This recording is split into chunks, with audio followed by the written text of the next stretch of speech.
Okay, talk about a series of things. You don't really have a direct idea of conceptualization. How this is all directly related under one term or one phrase, but I'll begin. So, a few ideas were kind of ping-ponging around in my brain, and their interrelation to one another. And also, embedded within these ideas and the relation and cross-relation to one another, how they function in reality in a specific kind of way, in nearly every circumstance, in certain senses of reality. Obviously, you can say, well, reality is simple. It's just pure perception, knowledge coming in from the senses. But when you look at the world from these perspectives, I'm actually going to write down 3 more words that need to be integrated into this rant or discourse, whatever you want to call it. Rant and discourse is the same thing, and it's actually kind of tied into one of the ideas I'm writing down.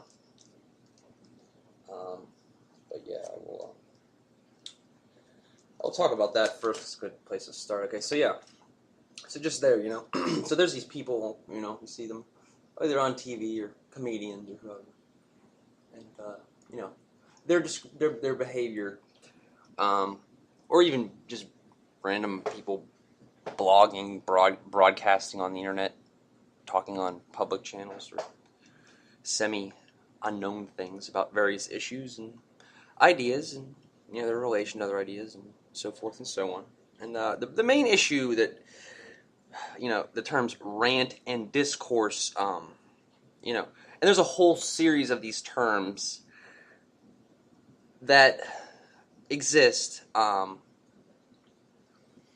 that kind of are either marginalizations of one another or, in a more formal sense, differentiations of one another, but in contexts have different meanings and different levels of acceptance in their regard as a subsistence against the opposite term or the synonym therein by structurally. Okay, so rant, discourse. Now, you would say that perhaps in some of the great works of philosophy, or maybe in a 21st century book on physics, that information in there is a discourse, and it is in some sense accurate or relatively true, whereas maybe a person who speaks for 5 minutes on TV about a various different subjects, that's just purely a rant or a broadcast on YouTube, whatever you'd want to put into the category as ranting. Now, this formalization versus informalization, is really more or less a semantic issue as I see it. Obviously, and this is where the next term, which I will kind of begin to bring into the discussion, kind of has some forbearance against the terms in the semantics embedded within these multiplicities of possible synonyms and their kind of ambiguity among synonyms which exists. Okay, for instance, and this term that I'm referring to is intelligence. And also another term to integrate, which is kind of related to intelligence, is philosophy. Everyone obviously has in some sense a philosopher of some sort or another. Ultimately, though, I think that the people in history that are remembered kind of collectively as profound philosophers are kind of separate from the common man philosopher in a certain sense. And I think that's really predominantly a semantic issue which exists in a societal context where certain individuals, based on the quote-unquote significance or profoundness of their use of language, seemingly generate a more significant or objective or accurate or back to profound arrangement of language. And on the basis that they have arranged language in this sequence, they are in some way or another hierarchically or historically or whatever you want to use as your pinpoint term as to why individual X is of more significance than individual Y historically or even presently. And, I'll go back to the original, one of the terms I've written down, intelligence. And, defining intelligence is kind of a tricky thing. There's the multiple intelligences theory, which in one sense or another kind of states that there's basically 7 types of intelligence, and based on certain criterion, individuals are higher in some aspects of intelligence and lower in others. And there's individuals who score low in all categories, high in all categories, high in some, low in others, moderate in all, moderate, partially moderate, and it goes on in infinite in all the variability. And and that brings up the next topic of a statistic anomaly, which is really predominantly when you're defining these kind of intangible, abstract measures of human existence, existentially, of course. And when you say statistical anomaly, it would be uncommon for someone to both be potentially kinesthetically intelligent, musically intelligent, and biologically intelligent, or more commonly, nature smart is what I believe it was called. So that would be kind of like an anomaly to be high in those 3 categories simultaneously. But I'm sure there's individuals in the world that are. But yeah, that's a statistical anomaly. Now, that person might be walking down the street and, be hassled by some thugs or whatever and get the shit beat out of them. And then there'd be these 2 kids sitting on a bench across the street, kind of like Jay and Silent Bob or whatever, however you'd want to play the scenario out, fucking Beavis and Butthead, whoever you want to fucking cultural icon you want to put on the bench, or just some arbitrary people, whatever. And, these people, these observers, they see this person get harassed and get his money taken or punched in the face or his shoes taken, like whatever movie people get their shoes taken, it doesn't matter, just an example. And, they look at him, and, he's a statistical anomaly. He has these 3 high intelligences, which are anomalously related. And, because he's not high in interpersonal intelligence and doesn't know how to react to, that kind of thing, he's viewed as stupid, in that context. Where maybe a day or 2 before, a day or 2 after, someone had just told him, oh, wow, you are a very intelligent individual to know that information, or to be able to, jog those 10 miles. Jogging isn't necessarily intelligent, but it is a form of intelligence to be able to control your body in that way. Same with music, or any of the other categories. It's really diverse and intricate. And another thing which is kind of,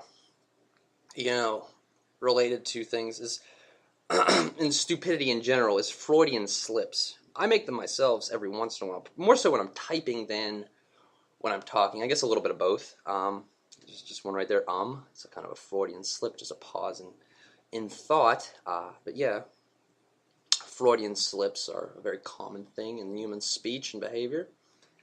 And they, oftentimes appear as a form of stupidity, where really they're just a functionality of the unconscious mind, just kind of glitching in a way, and it's not necessarily a direct form of irrationality, and it's just kind of an unconscious behavior. I just rub my nose. It's somewhat of a physical Freudian slip or neurotic response. But yeah, those are all various things that are, in some sense, stupid by appearance, but really kind of benign. Generally, not really a reflection of anything, which is profoundly a actual form of lack of intelligence or lack of knowledge, etc. And, when you look at these people that do these things that are a little bit Freudian slip-ish, which is a kind of weird way of saying it, you kind of say, well, the guy walking down the street. You see him, he's standing at, some vendor, it's a food vendor in the streets of whatever city you'd want to put him in. And, he grabs his food, he reaches around his backside, and he scratches his ass, and there's these little teenage girls, and they laugh at him, and, he appears stupid, but then he eats his food, and 10 minutes later, he goes and invents some kind of quantum theory. So, it's kind of all willy-nilly with that kind of thing. And, and the next kind of thing I'm going to move into is, and there's a whole series of things, even in the ideas that I just added, because they're so vast concepts and everything else. And then, so that basically covers most of what I was getting at, but there's more to go on. So, to go on, another thing to mention about intelligence in general is that it is a possibility that an irrational conclusion, a conclusion that doesn't seem to add up through reason, may actually be the case in certain situations.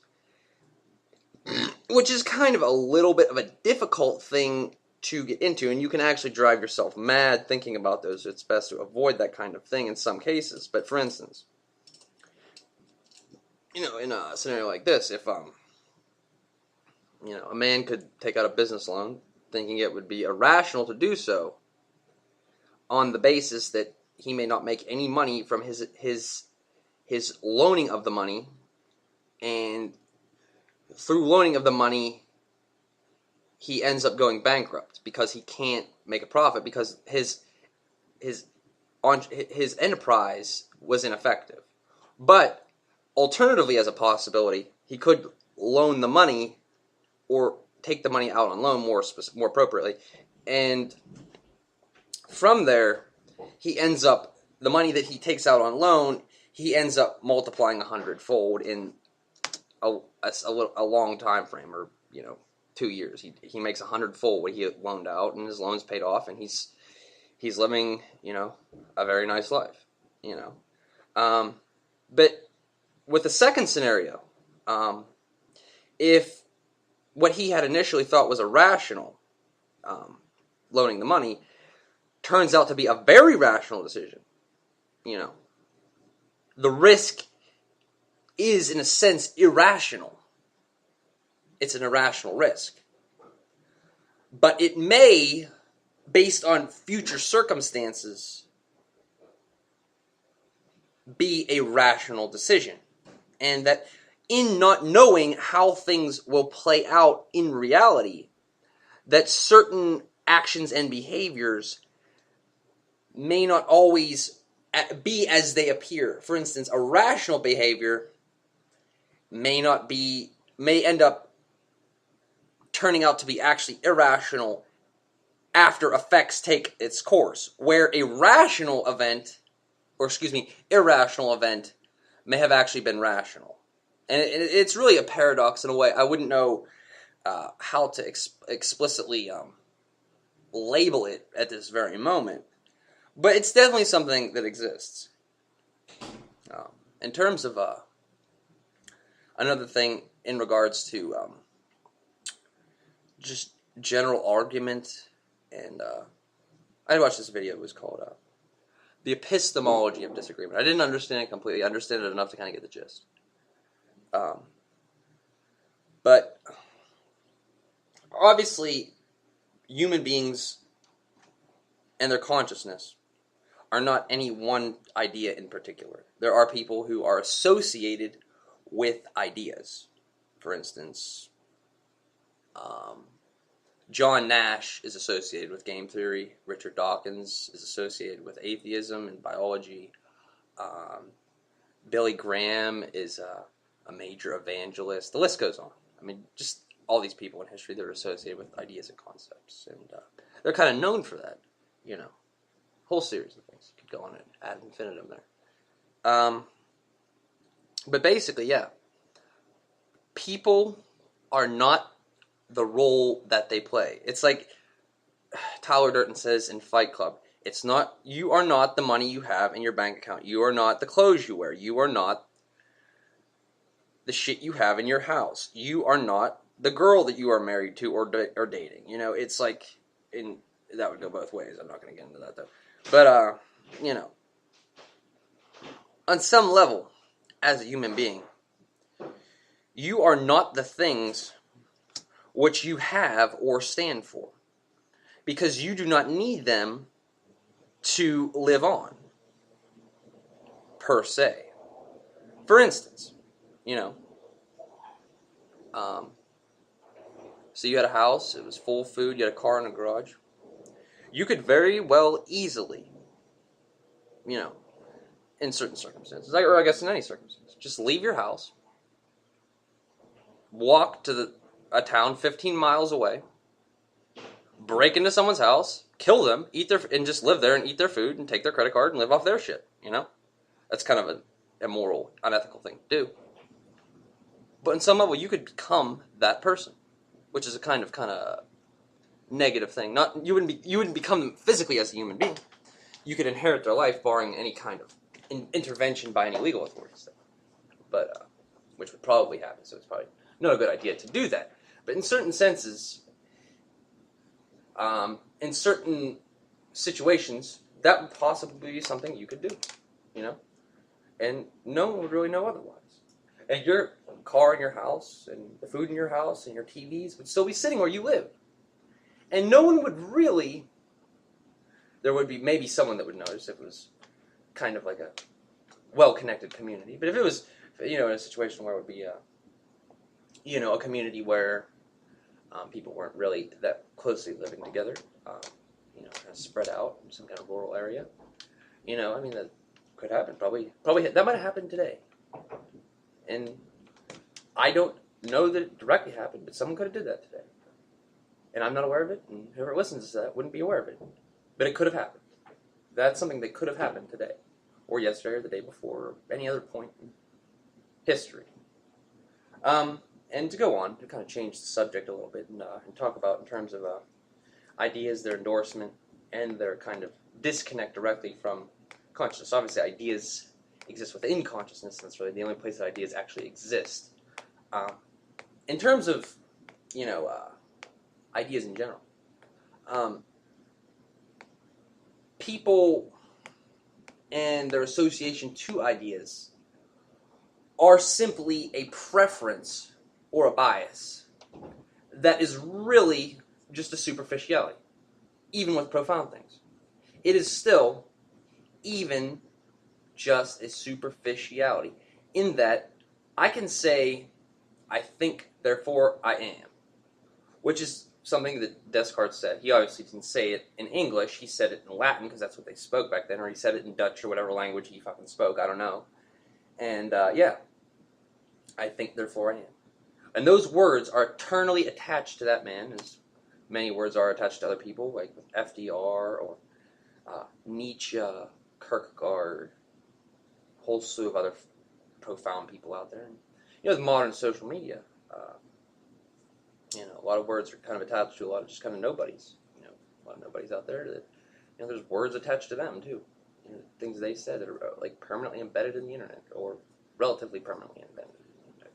And you know, the terms that people use when they speak are either a Freudian slip, and that they're just saying them out of instinct or unconscious response, or they're directly choosing them as a best response based on a preference they have in a certain light that they would like to respond to a certain other thing that was said to them in a context which they have a bias for or against in various certain paradigms, based on what they know from those paradigms, semantically, through their own personal history, and their own understanding of the world, and their own personal philosophy. Because everyone, in a sense, has their own personal philosophy, to a greater or lesser extent. That's back to that the semantics of ranting versus discourse, and you could even throw the term conversation in there, in that there's, even in the most rudimentary conversation, even among children, almost a philosophical or discursive depth to it. I mean, obviously, children talking about Pokemon or some cartoon, you know. When you epistemologically analyze those kind of rudimentary things, which most people view as highly, highly, highly juvenile or sophomoric, you know, and just kind of blow off. You know, but even things that are presented to children in the media or culturally or in school, there is a certain level of depth to it beyond what they understand. For instance, you know, the rules of grammar that children are taught in the 2nd to 3rd grade after they learn the alphabet. You know, and the vocabulary that they are taught around those years and years on, and how that vocabulary, that selection of words chosen by each successive teacher, affects their lives and their memory and their experience of reality from there on. And that even applies to people in higher education as to, you know, their exposure to worldviews, exposure to vernaculars, exposure to subjects in general, and how they continue to progress as human beings based on what ideas they have heard. Obviously, the next day after they hear a certain idea, children, adults, whoever, are going to still be the same conscious being they were the day before they heard that, you know. But that idea is still going to exist neurologically or synaptically in their brain. And it goes on for that, like that forever. I mean, memories decay in some sense. Memories don't decay in some sense as well. Because I can remember things vividly from many, many years ago. Not everything, but things come back here and there, you know. Something will trigger my mind and I'll remember. I'm sure that happens to many people. And, you know, sometimes when that happens, you know, this is kind of a generality of that whole idea in general. Yeah, that ideas from the past are subject to future events and future ideas. And relatively, I think there's a certain evolution of ideas. Like I said, back to the thing. People are not ideas, and ideas are not people. A person is an idea, and ideas come from people. But they are not the same. They are connected, but they are not the same. Connection is an idea. Everything that I say for the next X amount of time is an idea. Everything. I really don't think there's any need to go on. Said enough. And, yeah. Probably talk a little bit more, but I think it's a good place to stop.